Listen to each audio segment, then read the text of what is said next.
만들어 나갑시다. 뭉치면 살고 흩어지면 죽습니다. 가시적 성과가 중요하다고 저는 생각합니다. 민주 독재를 해야 한다 이겁니다. 앞으로 전진 나갑시다. 선생님, 안녕하세요. 네, 안녕하십니까. 반갑습니다. 네. 아유, 여름 날씨가 참 변덕스럽네요. 네, 좀 정말 더워졌다가 지금 뭐 장마 왔다가 예, 다시 예. 또 더워지고. 그러니까 막 이 폭우에 사람들 많이 죽고, 또 폭염이 또 37도까지 나가는 그런 아열대 현상이 지금 계속 나타나가지고 아주 힘듭니다. 그러나 희망이 있죠. 힘을 내고 열심히 살아가야 될 것 같습니다. 오늘은 다시 태어나자 대한민국 이런 주제로 강의를 해보려고 합니다. 왜 태어난다, 다시 태어나자. 언제는 태어나지 않았나? 태어났지만은 진정한 자주 독립국가, 자유와 평화를 위한 그런 국가가 저는 아니라고 생각되었습니다. 지금 이재명 대통령이 취임한 지 지금 2달 가까이 되죠? 네. 8월 3일이면 이제 2달 되는데, 그 안에 지금 이제 내란 세력 척결을 해서 3대 특검법이 통과가 돼가지고 지금 열심히 잘 나가고 있습니다. 네. 지금 바들바들 떠는 사람들도 많이 있고, 지금 그 우두머리는 재구색이 됐죠. 그래서 왜 내란 세력을 척결이 중요한가, 이런 것을 정확하게 인식을 하는 것이 중요합니다. 그한 대한민국은 어떻게 했어요? 이승만 정권이 그냥 그 6.25 전쟁 이런 과정에서 109만 명이라고 하는 무기를 안 든 양면들을 그냥 재판도 없이 처형을 했죠. 네. 제주 4.3 항쟁, 여순 순천 항쟁, 뭐 이런 것도 있고, 호림부대라고 북에서 내려온 서북 청년단이 다시 군대로 입대를 했는데, 이게 호림부대입니다. 심지어는 여기 남한 쪽만 학살한 게 아니고요, 북에 가서 황해북도 지금 신천이라는 데 가면 한 3, 4만 명을 다 떼죽음을 시켰습니다. 이런 말할 수 없는 그런 무법천지 시대.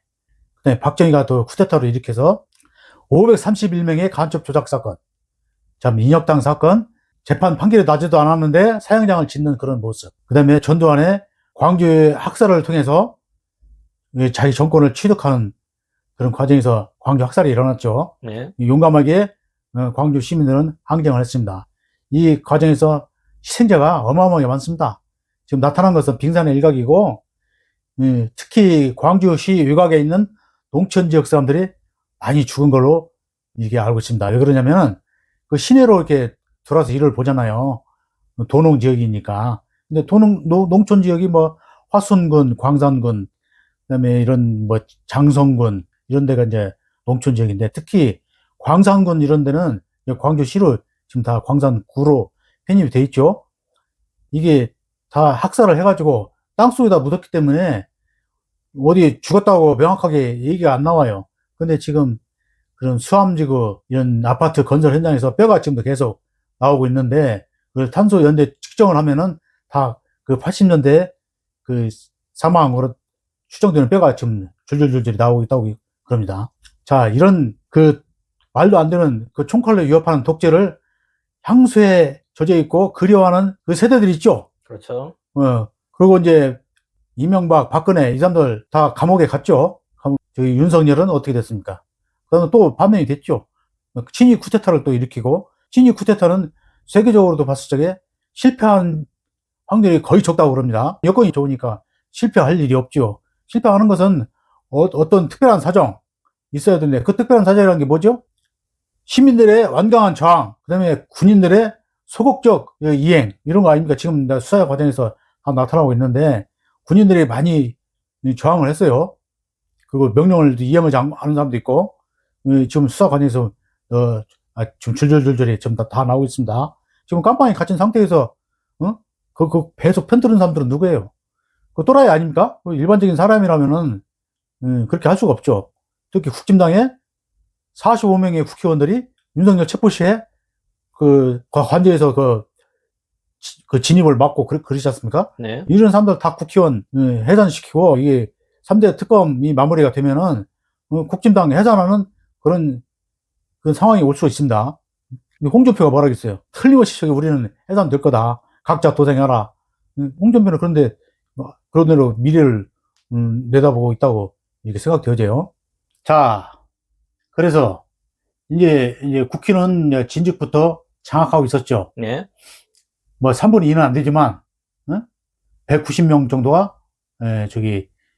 과반수 의결로 통과되는 모든 법은 의결을 할 수 있겠죠. 그 다음에 전에는 어떻게 했어요? 대통령 제거가 필요한데 윤석열 무조건 다 거부했죠. 근데 지금 이제 이재명 대통령이 됐으니까 다 땅 때리면 다 통과해요. 이런 상황에서 이거 못 먹으면 바보입니다. 이런 상황이 그동안 많이 있었어요? 없었습니다. 국회를 장악했으면 그렇게 행정부가 안 되고 김대중 정부 시절에 행정권을 장악하면은 또 국회 의결이 안 돼요. 뭐든지. 네. 국회 장악하지 못해가지고. 근데 지금처럼 이렇게 그 상황이나 이제 이런 모든 것들이 기회가 온 적이 거의 없다 이겁니다. 근데 이것을 못 먹으면 바보다. 약으로 이제 비유를 들면 지금 지고 있는데 무사한 말로에 한결같은 찬스가 나왔어요. 근데 상대방 투수는 날카로운 변화구를 던지는 것도 아니고 뭐 직구를 조금 던지긴 하는데 외곽 쪽에 딱 꽂아 박을 수 있는 그런 제구력도 없어. 그냥 그 한가운데만 넣을 수밖에 없어. 이런 상황에서 점수를 못 내면 뭐 얘기해요? 말이 안 되죠, 이게. 이런 기회가 다시 안 오겠죠, 이게. 과감하게 때려야 합니다, 이게. 과감하게. 눈치 보지 말고.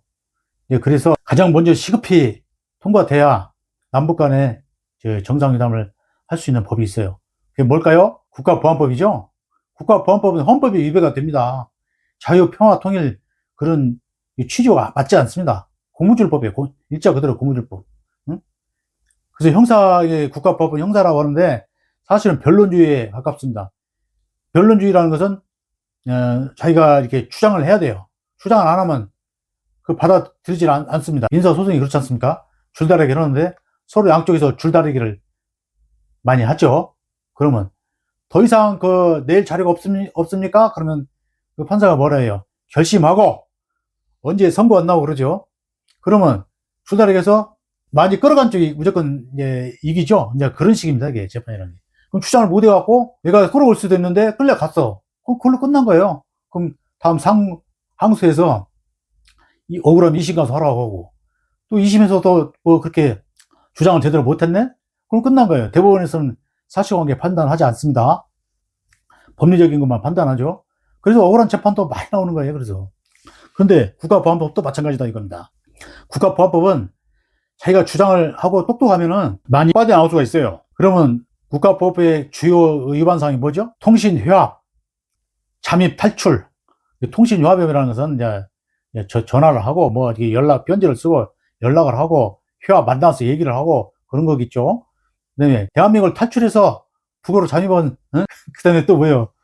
찬양 고모 찬양하고 고모했다 이겁니다. 김정은 만세 뭐 이런 거죠. 그러면은 이제 그 이적 피험을 취득 소지 대한민국 유업이 드는 걸 알면서도 했다라는 것도 그 단서로 좀 받겠습니다. 이게 나 대한민국 유업이 안 된다라고 막 버텨야 돼. 그리고 자기 주장을 잘 하면은 최소한 뭐 무지는 어렵겠지만은 그래도 이렇게 뭐 집행위원들은 거의 다 해서 풀려나갑니다. 그런데 자 정상회담을 하려면 사전에 접촉을 해야겠죠. 그런데 이제 그동안 국가보안법이 윤석열 정부 시대에 활개를 쳤는데 자 예를 들어서 싱가포르에서 만났다 치자 이거야. 한국의 고위 관료하고 북의 고위 관료하고 만났을 때 북의 관리가 이렇게 얘기할 수 있어요. 국가보안법부터 해제해라. 당신은 국가보안법 위반해갖고 여기 오지 않았냐? 그렇게 물어보면 뭐라고 답변하죠? 어이가 없겠죠? 뭐 맞잖아요, 그 사람 말이. 네? 당신은 당신네 그 국가보안법을 위반해갖고 지금 북의 고위 관료하고 만났어. 이거 뭐예요? 통신휴합이잖아요. 네? 통신휴합 당장 거기에 걸린다 이겁니다. 그러니까 국가보안법부터 없애고 만나자. 이렇게 얘기를 해야 돼요, 북에서는. 응? 국가보안법을 위반해서 여기 나왔는데, 또 무슨, 저기 하려고 그러냐. 그동안 해갖고 이게 잘 하자고, 화합을 하고, 이 회담을 잘 했는데, 그 조건 바뀌면 이행이 다 안 됐죠. 오히려 탄압하고 그랬죠. 그러니까 그걸 얘기를 하면서 강력하게 주장을 해야 합니다. 국가보안법부터 오라고. 미국도 마찬가지고, 미국이야 이제 국가보안법은 없으니까, 미국에는 또 그 여행을 아주 자유화하지 않고 허락을 받는 정도인 모양이더라고. 그것도 어떤 기간에 따라서 금지했다가 안 했다 뭐 그런 것 같은데, 우리 대한민국은 명확하게 있잖아요, 법이. 그래서 이 국가보안법을 없애고 민족상생화해법을 만들어야 합니다. 민족상생화해법이면 우리 민족을 서로 폄훼하는 훼손하는 말들이 많죠. 전라도 깽깽이, 경상도 부리문둥이, 충청도 핫바지, 뭐 그렇다면 조선족도 짱깨, 북인은 뭐 빨갱이, 뭐 이런 식으로 민족이 상생에 저해되는 거, 이런 법들을 그냥 맡기만 할 것이 아니라 그런 사람들을 고발을 접수해서 처벌을 한다 이겁니다. 응? 그런 상태로 와야죠. 지금 너무나 그런 것들이 장기간 지속되고 있는데, 이런 것들을 법으로 만들어 가지고 통과시키면 돼요. 언제? 지금이에요. 지금 안 하면 못 하는 거예요. 이게 어떻게 될지 몰라. 응? 민족 상생화해법에 제외되는 것들 하면 많죠. 예를 들어서 제가 꼭 이 말은 해야겠다 싶은 게, 대법원 판결로 확정이 된 사건들이 있어요. 그게 뭐예요? 광주 항쟁 확정이 됐잖아요. 그래가지고 전두환, 노태우가 사형 선고를 받은 거 아닙니까? 이제 그런데도 불구하고 광주 학살을 찬양해. 뭐 시각에 따라서 다를 수도 있다. 그리고 공무원, 국무위원들 임명하는 데서는 뭐 안 되고, 뭐 대학 교수나 이런 사람들이 학술적으로 거의 토론이 가능하다. 이런 말을 하는 것이 뭐가 잘못됐냐, 이렇게 얘기하는 사람도 있어요. 이런 사람들 다 잡아들여야 합니다. 법을 만들어서. 최소한 대법원 확정 판결까지 나는 것을 떠들게 놔둬야 돼요? 이것은 역적이에요, 역적. 대한민국의 간첩이다 이겁니다. 일본 간첩, 미국 간첩. 일본 놈들 사주 받아서, 돈 받아서 그렇지 않는다라고 어떻게 보장을 해요? 우리가 돈이 없는 시절에 아마 일본에서 야쿠자도 이렇게 지원을 받고 그런 놈들이 많아, 이게. 그런 놈들이 특히 뭐냐면, 이조 시대 때부터 일본 놈들이 여기 살았죠. 조선 시대 때부터. 한번 울산, 부산, 창원, 그쪽 지방에 일본 사람들이 거주지를 만들어갖고 무역을 하면서 살고 있었어요. 조선 여자 얻어가지고 같이 살았었어요. 그 사람들 어떻게 됐을까요? 일본으로 돌아갔을까요? 그대로 주저앉아 살고 있죠. 또 일본에서 이 일제시대 때 여기 와서 살았는데 상당히 돈을 모았어. 잘 살고. 우리 조선 민중들을 착취해가면서 부를 쌓았단 말이에요. 전쟁이 끝나고 일본으로 돌아가는데 억울하죠? 너무 아까운 거예요. 억울해서 못 가. 미안하지만. 그 사람들은 신분 혜택을 해갖고, 뭐 경상도 사람은 전라도로 가고, 전라도 사람은 경상도로 가고, 지역을 이동해갖고, 그 돈을 갖고 여기서 주저앉은 사람이 있어요. 그런 사람들을 토착 외구 세력이라고 합니다. 이런 사람들이 처음에는 한 5만에서 한 10만 명밖에 안 됐는데, 이 사람들이 사돈 맺고 또 친구도 사귀고 세가 늘어나가고 지금 100만 명이 넘는다는 거예요. 그래가지고 일본 사람들이 정신이라든가 조국은 일본이야. 한국 국적을 취득하고 살아요. 그 다음에 또 정신적으로 이렇게 그런 사람들 이어받은 사람들, 그런 사람들이 내라는 세력들이다 이겁니다. 그것을 그리워하고, 그것이 옳다라고 얘기를 해. 심지어 국회의원이 45명이었다니까? 윤석열 체포 갔을 때 앞에서 막은 사람이 45명이야. 이런 당은요, 해체를 해야 돼요. 언제 해체해야 돼요? 지금 해야 돼요. 지금 안 하면 못 합니다. 이게 어떻게 될지 몰라서 상황이 또 어떻게 바뀔지. 자, 지금 미국이 북한을 어떻게 좀 만나달라고 하는 모양이에요. 네. 근데 북한에서 다 거절합니다. 일전에 상종을 하지 않습니다. 하노이에서 개쪽팔리게 했죠. 그 대국이 그렇게 할 수 있는 겁니까? 회담이라는 것은요, 90% 이상은 다 합의가 된 상태에서 양국 정상이 만나서 확인하는 절차예요, 그게 사전 조율을 다 하지 않습니까?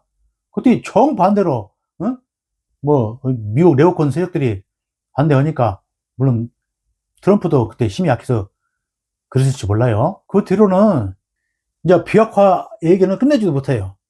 이제 확산 금지는 얘기할 수 있겠죠. 확산 금지가 뭐죠?